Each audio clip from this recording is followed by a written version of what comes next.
அஸ்ஸலாமு அலைக்கும் வரஹ்மத்துல்லாஹி வபரகாத்துஹு. அல்லாஹுவின் தூதர் ஸல்லல்லாஹு அலைஹி வஸல்லம் அவர்கள் எப்போதும் உம்மத்திற்கு சிறந்த வழிகாட்டியாக இருந்தார்கள். அவர்களின் வார்த்தைகள் வாழ்வின் ஒவ்வொரு தருணத்திலும் வழிகாட்டுகின்றன. இன்றைய தலைப்பு பொறுமையின் பலம் என்பதற்கு நபி அவர்களின் ஒரு அழகான ஹதீஸ் நம்மை கற்றுக் கொடுக்கிறது. அபு சயீத் அல் குத்ரி ரலியல்லாஹு அன்ஹு அவர்கள் அறிவித்தார்கள், அன்சாரிகளில் சிலர் நபி ஸல்லல்லாஹு அலைஹி வஸல்லம் அவர்களிடம் யாசித்தார்கள். நபி ஸல்லல்லாஹு அலைஹி வஸல்லம் அவர்களும் அவர்களுக்கு கொடுத்தார்கள்.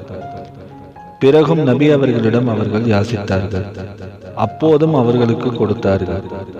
பிறகும் அவர்கள் கேட்க நபி ஸல்லல்லாஹு அலைஹி வஸல்லம் அவர்கள் மீண்டும் அவர்களுக்கு கொடுத்தார்கள்.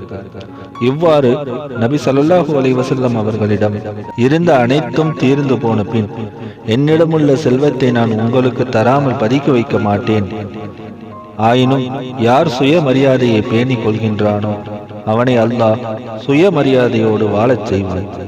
யார் பிறரிடம் தேவையற்றவனாக இருக்கின்றானோ அல்லாஹ் அவனை தேவையற்றவனாக ஆக்குகிறான்.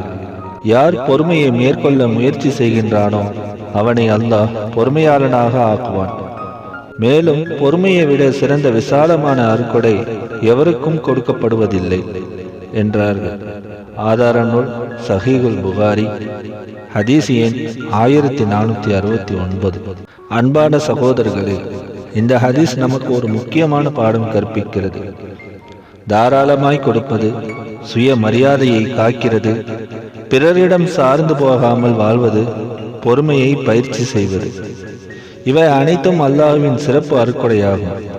அதில் பொறுமைதான் மிகச் சிறந்ததும் பெரும் பலத்தையும் தரும் வரமாகும். ஆகவே எந்த சூழ்நிலையிலும் நம் பொறுமையோடு வைத்துக் கொண்டால் அது நம் இம்மையிலும் மறுமையிலும் வெற்றியை தரும். வல்ல அல்லாஹ் நாம் அனைவர்களுக்கும் பொறுமையை கடைபிடிக்கக்கூடிய பக்குவத்தை தந்தருள் புரிவானாக. ஆமீன். அல்ஹம்துலில்லாஹி ரப்பில் ஆலமீன். அஸ்ஸலாமு அலைக்கும் வரஹ்மத்துல்லாஹி வபரகாத்துஹு.